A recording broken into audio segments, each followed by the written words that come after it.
কেসকিবান্দির পুতের নাম সুলতান খা, বাংলাদেশের সংবিধান লিখে দিব। সংবিধান তাজউদ্দিন বুঝে না, না সৈয়দ নজরুল সংবিধান বুঝে না, আসাদুজ্জামান খানরা, মনোরঞ্জন ধর, ডক্টর কামাল হোসেনরা সংবিধান বুঝে না। ওই আলী রিয়াজ বুঝে সংবিধান। আলী রিয়াজ ডক্টর কামাল হোসেনের মোহরির কাজ করে দেখি তো বুঝে কিনা। ওই যে রাতের পর রাত না ঘুমাইয়া 381 ঘন্টা বিতর্ক করে 9 মাসের সংবিধান করলো, সেইটা বাংলাদেশের সংবিধান সুইরে ফেলাই দিয়ে নতুন করে লিখে দিব। ইলেকশন করো, মেম্বারের ভোট পায়ে দেখাও যে আমি মেম্বার যে 2500 ভোট পায়ে মেম্বার হয় ইউনিয়ন পরিষদে, আমি সেই ভোটটা পাইছি। 5ই আগস্টের আগে আমরা মনে করছি এরা বুঝি পৃথিবীর সবাই ফিডেল কেস্ট্রো চে গুয়েবেরা, আর এখন দেখা যায় আঙ্গুল ফুললে কলা গাছ, কলা গাছ ফুললে বট গাছ, বট গাছ ফুলে দুরা বট গাছ হইছে। বিএনপির নেতৃত্ব আগের রাত্রে কথা বলে মাথা উঁচু করে পরের দিন আবার যখন ইউনূস সাহেবের কাছে গিয়া দেখে যাদের মন্ত্রিত্ব চায় না তাদেরকে ইউনূস সাহেব পাশে বসায়া, সেই সজীব বুয়েদেরকে পাশে বসায়া রাখে, একজনও বলে না যে ও থাকলে আমরা থাকবো না। এইটুক থাকা দরকার। তো আমার মতো একজন অধম লোক যদি তাদের সাথে যাইতে পারতাম, আমি ইউনূস সাহেবকে বলতাম, আসসালামু আলাইকুম স্যার, আপনার পাশে যিনি বসে আছেন ওনাকে এখান থেকে বিদায় করেন, তা না হলে আমি বসবো না। তার পদ থেকে দাবিতে তো গেছেন, হ্যাঁ, মানে তার পদ থেকে দাবিতে তো ওনারা গেছেন 1903 জন। এবং এর ইতিহাস কিন্তু বিএনপি প্রথম আনছে। দেশনেত্রী বেগম খালেদা জিয়ার নেতৃত্বে এরশাদ সাহেবের আমলে আতাউর রহমান খান সাহেবকে যখন প্রধানমন্ত্রী করা হয়েছিল, বিএনপি বলে দেশনেত্রী খালেদা জিয়া বলেছিলেন আতাউর রহমান খান সাহেব এরশাদ সাহেবের পাশে বসলে আমরা আলোচনায় যাব না, এবং এরশাদ সাহেব বাধ্য হয়েছিলেন আতাউর রহমান খান সাহেবকে বাদ দিয়ে, প্রধানমন্ত্রীকে বাদ দিয়ে আলোচনা করতে। বর্তমান নেতৃত্ব কি তাহলে দুর্বল? হ্যাঁ, বর্তমান নেতৃত্ব কি তাহলে দুর্বল? তারা তো নেতৃত্ব না, একটা পর্যায়ে তারা টিম অফ লিডারশিপ। মূল নেতৃত্ব তো এখানে নেই। মূল নেতৃত্ব আজকে কথা বললেন যে কথা বাংলাদেশের মানুষ ওনার কাছ থেকে শুনতে চায়, এবং আমি জানি এই কথা সত্যে প্রমাণিত হবে, আল্লাহর রহমত। এই কথা বৃথা যাবে না। কারণ হলো এই কথা বাংলাদেশের 18 কোটি মানুষের কথা। এই কথা হলো বাংলাদেশের যে স্বাধীনতার সার্বভৌমত্বের প্রতীক সেনাবাহিনী বা প্রতিরক্ষা বাহিনী, তাদের কথা। তারাই বলেছে এই কথাটা যে ডিসেম্বরের মধ্যে ইলেকশন হবে। যখন ইউনূস সাহেবরা সবসময় বলতেছিল ডিসেম্বর থেকে জুন, একমাত্র সেনাবাহিনী প্রধান বলছে না, ডিসেম্বরের মধ্যে ইলেকশন হবে, তারপরে আমরা ব্যারাকে ফিরে যাব, এরপরে আর আমরা থাকবো না, আমরা জানুয়ারিতে শপথ গ্রহণ অনুষ্ঠান দেখতে চাই, এইটুক বলেছে। কাজে যেখানে সার্বভৌমত্বের প্রতীক প্রতিরক্ষা বাহিনী, সেনাবাহিনী কথা বলেছে, আর বাংলাদেশের সবচেয়ে জনপ্রিয় এবং মানুষের দ্বারা সমর্থিত দল বিএনপির নেতা জনাব তারেক রহমান যখন কথাটা বলেছে, আমার ধারণা এই কথাকে মিথ্যা প্রমাণ করার মতো অবস্থা কোনো দিনই হবে না। আল্লাহর রহমতে ডিসেম্বরে, আমিও বলি ইলেকশনটা ডিসেম্বরে হবে। যদি না হয়, এই কথাটা আপনি জিজ্ঞাসা করতে, যদি না হয়, এইটা আমি জানি ইউনূস সাহেব এবং তার সরকারের অধীনে আর কোনো নির্বাচন হবে না, অথবা তাদের কোনো সরকার থাকবে না। কিন্তু এত বড় দুটি শক্তিকে অবজ্ঞা কেন করছে ডক্টর ইউনূসের সরকার? হ্যাঁ, সামরিক বাহিনী এবং বিএনপি, এই বড় দুটো শক্তিকে অবজ্ঞা করছে কেন ডক্টর ইউনূসের সরকার? ক্ষমতার ময়ূর সিংহাসনে যারা বসেন এই দেশে, আমি দেখছি আর কি, তাদেরকে আরবিতে বলে সুমুন বুকমুন উমিউন ফাহিউম লায়ারজিউ। তারা চোখ থাকতে দেখে না, কান থাকতে শুনে না, মন থাকতে বুঝে না। তারা মনে করে তাদের চেয়ে ক্ষমতাবান লোক আর নাই, এবং যে ভুল তারা করছে, ভুল বললে কম বলা হয়, যে অপরাধ তারা দেশের সঙ্গে করছে। এত অনিশ্চিত দেশ, আমার ভাইয়ের বয়স আমার রাজনীতির চেয়েও কম। আমি 61 বছর যাবৎ রাজনীতি করি। আমি 1964 সন থেকে রাজনীতি করি। 6 দশক আমার রাজনীতির অভিজ্ঞতা। কেউ কোনোদিন দেশের এই ধরনের ক্ষতি করে, এত অনিশ্চিত দেশ থেকে আপনি রাস্তা দিয়ে হাঁটতে পারবেন না, রাত্রেবেলা ঘুমাইলে পরে আপনি ট্রাকের শব্দ শুনবেন, সেই ট্রাকের উপরে মেশিন গান, আর্মি কেন সারা রাত ঘুমাবে না, রাস্তা দিয়ে চলা যায় না, 10টার পরে 9টার পরে হইলে মা ছেলেকে খোঁজ নেয়, তুমি কোথায় আছো, তাড়াতাড়ি বাসায় আসো। এটা কি পৃথিবীর কোনো রাজধানীতে হয়? এত অনিশ্চিত কি কোনো দেশ আছে? এই দেশটা কি যুদ্ধ করে স্বাধীন করছিলাম? এই ধরনের চক্রান্তকারী সরকার কি কোনো দেশে আছে যে সরকার আমার দেশের করিডোর দিয়া দেয় আমি জানতে পারি 2 মাস বা 3 মাস পরে। 1 বছর যাবত আমার দেশের একটা দ্বীপ, আমি মনে করি এটা সবচেয়ে সুন্দর দ্বীপ, সেন্ট মার্টিন দিয়ে রাখছে একটা রাজাকারের বাচ্চা, ওই যাকে সবাই ফুলপরি কয়, এই যে মেয়েটা, আমি বলি ভদ্র মহিলা, মানুষ বলে মেয়েটা, সে বড় বড় কথা বলে। 1 বছর যাবত একটা স্টিমার যাইতে পারে না ওতে, মানে এই সরকার আসার পর থেকে যাইতে পারেন না সেন্ট মার্টিনে। আপনি সমুদ্র বন্দর দিয়ে দিচ্ছেন কোন কথা বলে? আপনি বলছেন যে ভালো চালাইতে পারবে তাকেই আমি দিয়ে দিব, যে সুন্দরভাবে চালাইতে পারবে। আমার দেশ সুন্দর কি অসুন্দর ইউনূস সাহেব আপনি কি জানেন? আপনি যুদ্ধ করছেন, দেশটাকে আপনি সৃষ্টি করছেন, আমি সৃষ্টি করছি, যারা সৃষ্টি করছে তাদের সঙ্গে আমি ছিলাম। ওই যে ইকবাল হল থেকে সবচেয়ে বেশি ছাত্র নেতৃত্ব হয়েছে মুক্তিযুদ্ধ, আমি ছিলাম। আমি দেখছি সিরাজুল আলম খানদেরকে দেখছি, তাদের নেতা বঙ্গবন্ধু শেখ মুজিবুর রহমান কিভাবে 32 নম্বরের দোতলা থেকে আঙ্গুল তুলে কথা বলতো মার্চ মাসে, সেটা আমি দেখছি। কিভাবে পতাকা হয়েছে, স্বাধীনতার গান হয়েছে, এটা কি বলে আমাদের যে জাতীয় সঙ্গীত হয়েছে, সব দেখছি। জাহিদুর রহিম কিভাবে 2টা গান পাশাপাশি গাইছে, সিরাজুল আলম খান এই 4 নেতার সামনে বৈশা জাহিদ ভাই গানটা গানতো, আমার সোনার বাংলা আমি তোমায় ভালোবাসি।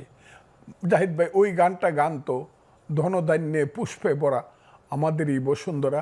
ইকবাল হলের অতে বৈশা, গেস্ট রুমে বৈশা সবাই বলল যে এই গানটা আমাদের পছন্দ হয়েছে, কারণ 2টা গানই পছন্দের, কিন্তু যেহেতু ওইটা হইলো বিশ্বকবির গান, নোবেলে আমরা পছন্দ করলাম, এই গানটা বঙ্গবন্ধু জিনিসটা চয়েস করলেন। কথাগুলো খুব বুঝবেন।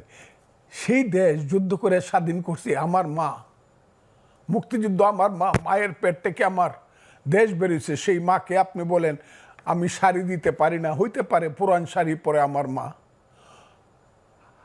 আমার মাকে আমি ভালোভাবে 3 বেলা খাবার দিতে পারি না, ঔষধ দিতে পারি না আমার মা। আপনি বুঝি আইসা বলবেন এই তোর মারে জমিদারের কাছে বিয়ে দিয়ে দিই, তাইলে সুন্দর বেনারসি শাড়ি পরতে পারবে, সেই মাকে আমি দিয়ে দিব? আমার চট্টগ্রাম বন্দর দিয়ে দিলে বাংলাদেশ থাকে? আমার কান্না আসে, ওনার আসবে না ওইভাবে, কারণ আমি যুদ্ধ করে দেশ স্বাধীন করছি। চট্টগ্রাম বন্দর দিয়ে দিলে বাংলাদেশ থাকে কি? আপনি করিডোর দিয়ে দিতে চান, আমরা বুঝি না? আমরা বুঝি না বার্মার থেকে কালকে কি করে আমার দেশের রাষ্ট্রদূতকে বের করে দেওয়া হয়েছে কেন? ও এরা আমাদের বন্ধু রয়েছে এখনো। আমি ইউনূস সাহেব বা ইউনূস সাহেবের এইসব ধরনের ওই যে পান্ডা পুন্ডা ছেলে পেলে, আমি ফজলুর রহমান, আমি বুঝি না চীনের সঙ্গে আমার সম্পর্ক কোথায় যাবে, বার্মার সম্পর্ক আমার কোথায় যাবে। ওই জায়গাটা যে একটা গাজা উপত্যকা হবে, লেবানন হবে চিরদিনের জন্য, রাতে ঘুমাইলে পরে বোমার আওয়াজ হবে, আমি এটা বুঝি না, নাপাম বোমার আওয়াজ হবে, মেশিন গানের আওয়াজ হবে। ওই যে গাজা উপত্যকা আজকে দেখলাম 36,000 মানুষ একসাথে মারা গেছে। আমার দেশটাকে ইউনূস সাহেব নিতে চান কোথায়? দিব না আমার দেশ, আমি না খাইয়ে থাকবো। আমার দেশ যেভাবে পারি আমি বাঙালি জাতি বাংলাদেশের মন চালাবো। আপনি দিয়ে দেওয়ার কে? আপনি দিয়ে দেওয়ার কে? আপনাকে রাইট দিছে বাংলাদেশটাকে আপনি দিয়ে দিবেন বন্ধক? কেন দিবেন আপনি? কোনো রাজনৈতিক দলের জিজ্ঞাসা করার প্রয়োজন মনে করলেন না, এমনকি জানানোরও মনে করলেন না। এখন আবার অস্বীকার করেন। কে খলিলুর রহমান বাংলাদেশের? আমি তো বললাম, আমি ওই দিনও বলছি, আজকেও বলি, ফজলুর রহমান যাকে চিনে না সে বাংলাদেশের নিরাপত্তা বাহিনীর লিডার হয় কেমনে? প্রতিরক্ষা বাহিনীর সে মন্ত্রী হয় কেমনে? দায়িত্ববান লোক হয় খলিলুর রহমান। ইতিহাস তো আমি দেখি 2001 সালে তারা কি ছিল, একটা প্রাইভেট সেক্রেটারি ছিল। ওই প্রাইভেট সেক্রেটারি বাম হাতের নিচে থাকে রাজনীতিবিদের। গেঞ্জি যত দামি হোক কেউ শার্টের উপরে পরে না, আমলা যত বড়ই হোক রাজনীতিবিদের চেয়ে সে বড় না। আপনি ওই 11টা মানুষকে আনছেন আপনি মার্কিন নাগরিক হিসাবে, বিদেশি নাগরিক। আমি এদেরকে বলি 1757 সালের রবার্ট ক্লাইভ। সেই রবার্ট ক্লাইভ সাদা ছিল, এরা হইল কালো রবার্ট ক্লাইভ। এদেরকে দিয়ে আপনি আমার দেশের সংবিধান বদল করবেন? যে সংবিধান 30 লক্ষ লোকের রক্তের আকরে লেখা সংবিধান, ও সংবিধান তাজউদ্দিন বুঝে না, না সৈয়দ নজরুল সংবিধান বুঝে না, আসাদুজ্জামান খানরা, মনোরঞ্জন দত্ত, ডক্টর কামাল হোসেনরা সংবিধান বুঝে না। ওই আলী রিয়াজ বুঝে সংবিধান। আলী রিয়াজ ডক্টর কামাল হোসেনের মোহরের কাজ করে দেখতো বুঝে কিনা। ডিক্টেশন নিতে পারে কিনা? ওই যে রাতের পর রাত না ঘুমাইয়া 381 ঘন্টা বিতর্ক করে 9 মাসের সংবিধান করলো, সেইটা বাংলাদেশের সংবিধান ছুঁড়ে ফেলায় দিয়ে নতুন করে লিখে দিব। কেসকি বান্দির পুতের নাম সুলতান খা, বাংলাদেশের সংবিধান লিখে দিব। আমার তো সহ্য হয় না। এরা কারা? ইলেকশন করো, মেম্বারের ভোট পায়ে দেখাও যে আমি মেম্বার, যে 2500 ভোট পায়ে মেম্বার হয় ইউনিয়ন পরিষদে, আমি সেই ভোটটা পাইছি, দেখাও। বাপের বেটা হইলে গোপনে করো কেন? সকালবেলা একরকম কও, বিকালবেলা আরেক রকম কও, অন্ধকারে রাখো, মানুষকে মুনাফেকের মতো বিশ্বাসঘাতকতা করো, ছোট ছোট বাচ্চাদেরকে দিয়ে চিলড্রেন পার্টি করাও, আর মাথার মধ্যে হাত দিয়ে বলো তোমরা হবা বাংলাদেশের নেতা। ছাত্র তরুণরা বাংলাদেশ চালাবে। সেই ছাত্র তরুণ 9-এ পড়ে, 10-এ পড়ে, মেট্রিক পাস করছে, সে যদি দেশ চালায় তাহলে তো আমি ফজলুর রহমান 70 ঊর্ধ্ব ব্যক্তি গিয়ে আমার গিয়ে ক্লাস 9-এ ভর্তি হতে হবে। ওই গোলাম মোরার ননির গিয়ে আইএ ফার্স্ট ইয়ারে ভর্তি হইতে হবে, না তো স্কুল কলেজ সব বন্ধ হয়ে যাবে। সমস্ত ছাত্ররা এখন ইউএন অফিসে গিয়া, ডিসি অফিসে গিয়া, বিভিন্ন মানে ওয়াটার বোর্ডের অফিসে গিয়ে বসে থাকে, সচিবালয়ে গিয়ে বসে থাকে, ডিসি কিভাবে পরিবর্তন করা যায়, কাম কিভাবে নেওয়া যায়, প্লট কিভাবে নেওয়া যায়। এর জন্য এই দেশটা আমরা সৃষ্টি করছিলাম। আমার দেশের সমস্ত তারুণ্য ধ্বংস হয়ে যাচ্ছে। এক একটা ছেলে 5ই আগস্টের আগে আমরা মনে করছি এরা বুঝি পৃথিবীর সবাই ফিডেল ক্যাস্ট্রো চে গুয়েভারা, আর এখন দেখা যায় আঙ্গুল ফুললে কলা গাছ, কলা গাছ ফুললে বট গাছ, বট গাছ ফুলে দুরা বট গাছ হইছে। ঘর আছে দর নাই, মানুষ আছে রাও নাই, বাড়িতে একটা ঘর নাই, দরজা নাই, সেই সব ছেলেগুলা বিমানে যায় বাড়িতে। এগুলো আমরা দেখি, আমি দেখার দরকার নেই, মানুষ দেখে এগুলা। যাদের পিছনে এক সময় 7 লক্ষ লোক মিছিল করে আসতো, তাদের পিছনে এখন 700 লোক যায় না, 150 লোক হয় না 3 দিন মাইক মারলে পরে। তাদের সাথে আবার ইউনূস সাহেব গিয়া মিটিং করে প্রথম, এনসিপি পার্টি প্রথম, আর এদের পিছনে বিএনপি যায়। আমি তারেক রহমান সাহেবকে বলবো আপনি আমাদের নেতা, বাংলাদেশের নেতা, বিএনপিকে বলবো এনসিপি যেখানে বসবে আগে তারা রেজিস্ট্রেশন করে আসুক, তারপরে আপনারা গিয়ে বসবেন। তা না হলে বসলে পরে আমাদের অপমান হয়, বাংলাদেশের মানুষের অপমান হয়। এনসিপি কে?